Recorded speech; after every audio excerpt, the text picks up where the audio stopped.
Hola, sean todos bienvenidos al tercer episodio de este podcast I Am Rounds. Hoy les voy a conversar acerca de rhabdomiólisis, una condición muy importante que hay que reconocer y que es un artículo, una guía, ciertos algoritmos que se publicaron en el Trauma, Surgery and Acute Care Open. Esta es una revista que el año pasado, en 2022, nos habla acerca del reconocimiento temprano y manejo e incluso el pronóstico de los pacientes que sufren episodios de rhabdomiólisis. Está publicado por la Sociedad Americana de Cirugía y Cuidados Críticos de Trauma. Entonces, para empezar, es importante reconocer que la rhabdomiólisis, importantemente, es una condición que se caracteriza por trastorno primario o secundario, es decir, mecánico en caso primario, o secundario, una condición metabólica que lleva a hipoxia del tejido muscular, sobre todo el tejido musculoesquelético. En ese sentido, esa lesión de tejido musculoesquelético lleva a que haya muerte celular y también liberación de sustancias potencialmente tóxicas que se van a liberar al torrente sanguíneo y pueden ocasionar, en el caso más severo, una falla multiorgánica. Entonces, hay ciertas preguntas que cuando reconocemos un paciente con rhabdomiólisis hay que poder definir. Y la número uno es rhabdomiólisis, que es la degradación del tejido musculoesquelético. Pero hay otras condiciones que se llama lesión por aplastamiento. Esa lesión es cuando hay un daño localizado por una fuerza de aplastamiento. Es decir, por ejemplo, que se caiga 10 cajas de cerveza en un depósito a un trabajador, se le caen en el muslo derecho. Otro sería el síndrome de aplastamiento, es decir, que sea la manifestación de ese accidente de este trabajador. Esas manifestaciones son sistémicas y pueden comprometer la vida, como mencioné anteriormente. Pero primero hablemos de las etiologías. Y la guía hace mucha referencia a cómo reconocer o identificar qué población está en riesgo. Y lo primero son pacientes con trauma. Y es que la rhabdomiólisis debe ser sospechada en todos los pacientes que sufren una gran carga traumática, una lesión muy traumática que principalmente tenga compromiso del tejido muscular. Aquellos pacientes que tienen lesión por aplastamiento en las extremidades, que son atropellados, entre otros. Entonces, también hay que identificar pacientes con trauma que tengan lesiones vasculares o por isquemia muscular. Que obviamente cuando hay isquemia puede haber una lesión por reperfusión y eso pone en un riesgo mucho más aumentado al paciente con rhabdomiólisis. Entonces, sustancias tóxicas que pueden ser liberadas son electrolitos, mioglobina, algunas proteínas sarcoplásmicas que una vez están en el sistema circulatorio, la fisiopatología va a hacer que haya el resultado final, un daño del miocito, de todo el contenido de la membrana, y entonces liberación de los contenidos para que van a causar entonces depresión del ATP dentro del miocito. Lo que sí es importante reconocer también es que las lesiones traumáticas son de las causas más comunes de rhabdomiólisis. De hecho, hay múltiples estudios que valoran más del 60% de las causas de rhabdomiólisis originadas por un trauma. Y de hecho, 85% de los pacientes críticamente enfermos posterior a un trauma cursan con cierto grado de lesión muscular, que en la mayoría no lleva falla renal, pero en la minoría, que es más o menos un 10%, desarrolla lesión renal aguda y un 5% requerirá de terapia de reemplazo renal. ¿Qué otros pacientes pueden ser sometidos a rhabdomiólisis o tienen un mayor riesgo? Son pacientes con etiologías metabólicas. Y de ahí hay que entender que, como dije, la lesión primaria, ya la acabamos de discutir, que son lesión por aplastamiento, lesión directa, daño eléctrico, quemadura, entre otros. Pero las lesiones no traumáticas, o sea, las metabólicas, ocupan gran parte también de las etiologías y son las que muchas veces fallamos en reconocer. Entonces, pero hay características que nos hacen sospechar en pacientes que tengan una miopatía metabólica hereditaria, que es la que lleve a rhabdomiólisis. Y una de las características es que son episodios recurrentes o refractarios a la terapia.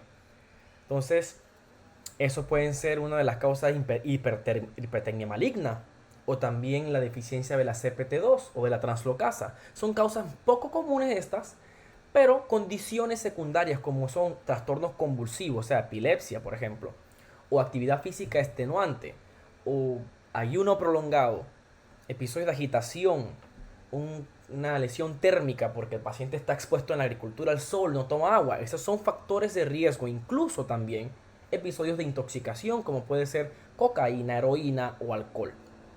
Todo esto e incluso algunas infecciones muy sistémicas también puede condicionar a que el paciente tenga radiomiólisis. Entonces la fisiopatología es muy puntual. El paciente sufre lesión muscular, ya sea mecánica o metabólicamente, y hay liberación de esa mioglobina intramuscular, al igual que la proteína, la creatina fosfoquinasa. Y la creatina fosfoquinasa hay que tomar un segundo para conversarla, porque es una enzima que está dentro del citoplasma del miocito, predominantemente en tejido musculoesquelético, eso sí lo hago claro, pero también lo podemos encontrar en el cerebro y en el corazón.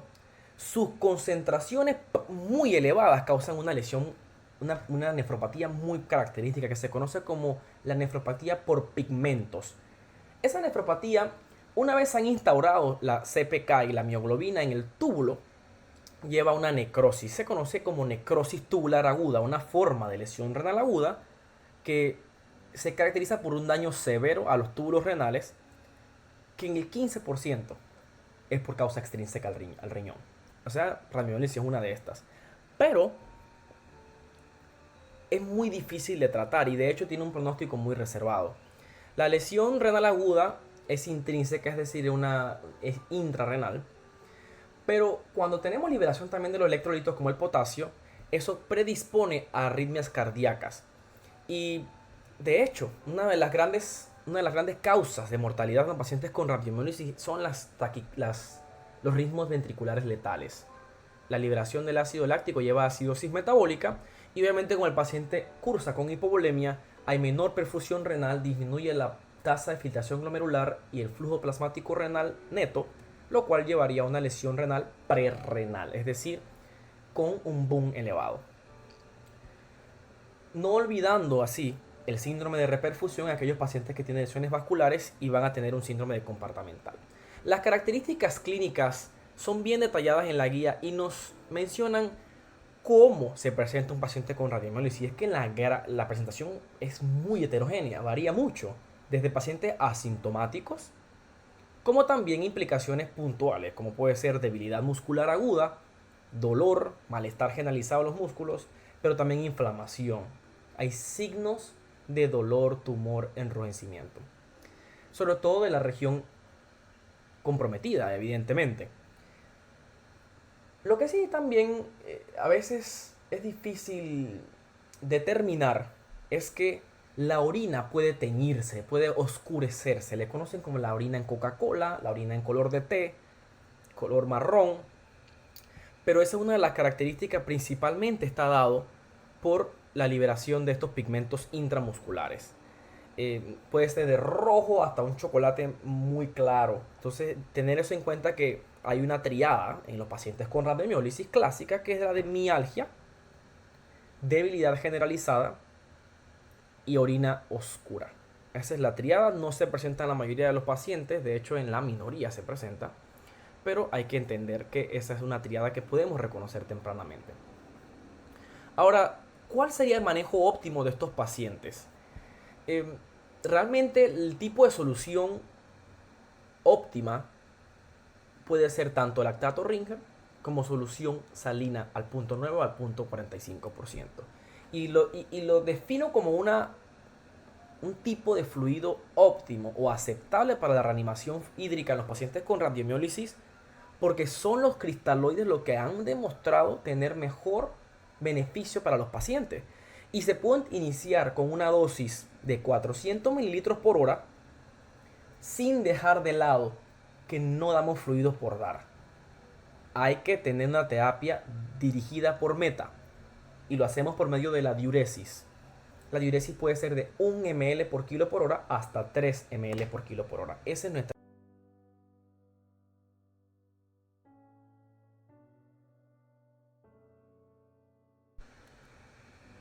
Sin embargo, también se considera una cifra de hasta 300 mililitros por hora de diuresis. Y esto porque algunas guías estadounidenses también la recomiendan. Algunas dirán 250, pero el máximo 300 cc por hora para abordar la terapia dirigida. A pesar que la reanimación hídrica temprana en radiomiólisis está muy aceptada como práctica clínica para promover principalmente el flujo en el túbulo renal y obviamente diluyendo aquellas nefrotoxinas como la mioglobina para poder, número uno, remover esto, y segundo, suplementar o proveer al riñón de una perfusión renal adecuada y así prevenimos mayor daño renal. De hecho, el mejor cristaloide hoy en día sigue siendo controversial, por eso pongo que ambos son aceptables, tanto lactato como solución salina. Algunas veces pues van a ver que otras guías europeas mencionarán más de 400, pero grandes cantidades de reanimación puede llevar a acidosis metabólica, sobre todo cuando utilizamos solución salina al punto 9. Eh, Podemos también contrarrestar este efecto adverso con una alcalinización de la orina, pero eso ya va más dependiendo de ustedes si les gustan más las guías de esta sociedad o de otras, incluso algunas americanas contradicen con este punto. Pero múltiples estudios también han valorado el pH que uno tiene que tener como meta o acercarse, que sería un pH mayor a 6.5. Entonces, en aquellos pacientes que tienen solución con lactato Ringer, tanto el pH urinario como el sérico se estudió o se encontró que tenían mayor elevación de los valores de pH después de una reanimación agresiva. Y así necesitaríamos menos bicarbonato que administrar para llegar al pH que les acabo de decir meta, 6.5. Ahora, van a ver que es la pregunta imperante en este acápite sería, ¿los diuréticos o el bicarbonato son beneficiosos para la rabdomiólisis? Pues realmente no. Estudios clínicos aleatorizados evalúan la eficacia tanto del bicarbonato sódico, de sodio, como también el uso de diuréticos manitol, el furosemida, de asa y todo demás. Sin embargo, no previenen lesión renal inducida por rabdomiólisis. Tienen un beneficio muy limitado y de hecho hay que entender que obviamente como es una complicación que compromete la vida, no hay grupo control apropiado, las definiciones no están estandarizadas, no hay diseño retrospectivo que lo evalúen y el poder estadístico casi siempre en todos estos estudios es muy pobre. Entonces, como hay tantas limitaciones, el uso del bicarbonato de sodio y los diuréticos para la prevención de lesión renal aguda no se recomiendan hoy en día. Ok, entonces, ¿qué anomalía electrolítica esperaríamos en los pacientes y cómo podríamos manejarlo? Bueno, las más comunes son la hipercalemia y, como dije, causa arritmia cardíaca. También la hiperfosfatemia e hipocalcemia. Son anomalías que obviamente vamos a encontrar en pacientes con radiomiólisis. Hay que corregir tan pronto se pueda los trastornos hidroelectrolíticos en los pacientes con radiomiólisis meticulosamente. Básicamente la hipercalemia es la única anomalía electrolítica que va a requerir una corrección puntual rápida, imperante para reducir el riesgo de arritmia cardíaca. Y eso tiene una explicación, porque es que una vez tenemos la lesión renal aguda por radiomiólisis, se asocia mucho a la liberación de potasio intercelular. Entonces los niveles basales de potasio y la evaluación sérica o seriada del potasio debe ser una conducta obligada, ya que obviamente aquellos pacientes que tienen una concentración basal mayor de 6 milimoles por litro, 6 miliequivalentes por litro, deben ser monitorizados con obviamente telemetría por electrocardiograma. Y se tiene que obtener para evitar ver, obviamente, ensanchamiento del QRS, una onda P pequeña o aplanada, y también arritmias severas como el ensanchamiento o la sine wave, el ritmo sinusoidal. Eso hay que evitarlo, porque obviamente pone al paciente en gran riesgo. Sin embargo, también la hipocalcemia agrava obviamente los efectos de la hipercalemia y debe ser tratado con cloruro de potasio o gluconato cálcico en cualquier escenario. Las concentraciones elevadas de potasio deben ser corregidas como siempre lo conocemos, con insulina, con infusiones de glucosa para evitar la hipoglicemia. Podemos considerar también el uso de agentes beta-adrenérgicos como el albuterol por inhalación. Y rara vez se va a necesitar intercambio de resina, o sea, los cationes, la vía de cationes, por los efectos adversos ya documentados de hace más de 20 años. Si se indica, bueno, será que se tendrá que darle hemodiálisis para, como cualquier otra causa de lesión renal aguda que no fuera radiomiólisis, y tener eso en cuenta. Ahora, ¿qué complicaciones debemos esperar en los pacientes? Son múltiples. Tanto estas que acabamos de conversar ocasionadas por las anomalías electrolíticas, sino también edema y también por los compromisos tóxicos que están dentro de la célula. Y eso va a depender mucho del estado inicial o basal con el que se presenta el paciente. Ahí vendría hipercalemia, disfunción hepática, disfunción cardíaca, lesión renal aguda. También tendríamos diseminación intravascular diseminada o síndrome compartamental. Lo que es importante es que la lesión renal aguda es la causa sistémica más común como complicación y es responsable de una gran morbilidad y mortalidad asociada a esta condición. Entonces, la mortalidad de aquellos pacientes que se presentan con una CK mayor de 5.000 es casi el 14%. Y no es algo raro porque la lesión renal aguda se presenta en casi un 15% de todos los pacientes con rhabdomiólisis.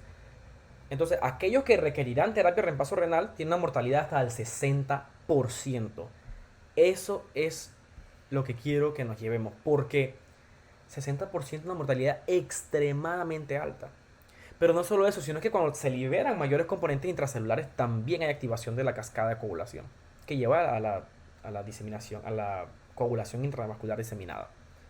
Entonces hay que tener en cuenta todo esto, porque el paciente puede que se presente muy, muy temprano con trombocitopenia o elevación de la fibrina y ninguna otra alteración, pero tardíamente llevará trombosis o sangrado significativo. Entonces hay que vigilar tanto la lesión renal como también la diseminación intravascular diseminada, las anomalías hidroelectrolíticas, pero nunca olvidar el síndrome compartamental que puede ser temprano o tardío. Y eso se debe obviamente por una lesión muscular directa o una actividad física muy vigorosa. Entonces estas complicaciones deben ser evaluadas. Y no se nos puede dejar olvidar horariamente hasta las primeras 6 horas diagnosticarlo, porque ahí puede haber daño muscular irreversible. Y el tratamiento obviamente va a ser esa fasciotomía para liberar la tensión. ¿Cómo podemos valorar la predicción o el pronóstico del paciente? Lo hacemos principalmente con una escala que se llama la escala de Mac-Mahon, que evalúa la edad, el sexo femenino con mayor riesgo, una creatinina sérica muy elevada, o sea, arriba de 2.2 tiene un riesgo de 3 puntos, muy elevado, la hipocalcemia menos de 7.5, la CPK más de 40.000, que el paciente no tenga la rhabdomiólisis como resultado de convulsión, síncope, ejercicio, estatina o miositis, tiene mayor riesgo. Fosfato inicial mayor a 5.4 tiene un riesgo muy aumentado, y un bicarbonato bajo evidentemente tiene un riesgo aumentado. Todo esto lo sumamos y entonces valoramos con la escala de Mac-Mahon cuál será el pronóstico de nuestros pacientes de desarrollar lesión renal aguda que requiera terapia de reemplazo renal. Y lo resumo de esta manera para terminar el podcast. Un puntaje menor de 6 tiene bajo riesgo, o sea que el riesgo de muerte o lesión renal aguda que requiera hemodiálisis es muy bajo, pero un puntaje mayor de 6 requerirá terapia de protección renal. Eso lo hacemos con una reanimación hídrica muy fuerte y con una diuresis target de 1 a 2 ml por kilo por hora, ya que estos pacientes que tienen puntuaciones más de 10 tienen hasta 52% de riesgo de muerte o lesión renal aguda. ¿Alguna otra pregunta? La pueden hacer al Instagram. Nos vemos en el tercer episodio. Recuerden que en mi Instagram, CastlePTY, les escribí si quieren algún otro tema para revisar y lo tocaremos en el siguiente episodio. Como conclusión, la rhabdomiólisis es una condición relativamente un poco común, pero subdiagnosticada, vista en pacientes que están críticamente enfermos y pacientes que están lesionados, principalmente por trauma o lesiones metabólicas. Debemos familiarizarnos con la presentación. El diagnóstico se hace con combinación de valores clínicos y de laboratorios para poder iniciar una terapia agresiva. Y esa terapia agresiva la hacemos con fluidos. El de elección puede ser lactato Ringer o incluso también la solución salina al punto 9.45, empezando con 400 cc por hora. La diuresis meta es de 1 a 3 cc por kilo por hora o hasta 300 ml por hora. El bicarbonato y los diuréticos no tienen uso en esta condición. Hay que vigilar el potasio, el fosfato y la hipocalcemia. La terapia de reemplazo renal no previene lesión renal aguda, pero una vez instaurada se puede utilizar continua o intermitentemente. Complicaciones serían lesión renal aguda, coagulación intravascular diseminada y el síndrome compartamental. Y los predictores de lesión renal aguda se puede utilizar la escala de Mac-Mahon. No olvidemos el punto de corte, la CK mayor de 5 veces el límite superior normal o más de 1000 unidades internacionales por litro. Con esto cierro y que tengan excelente día.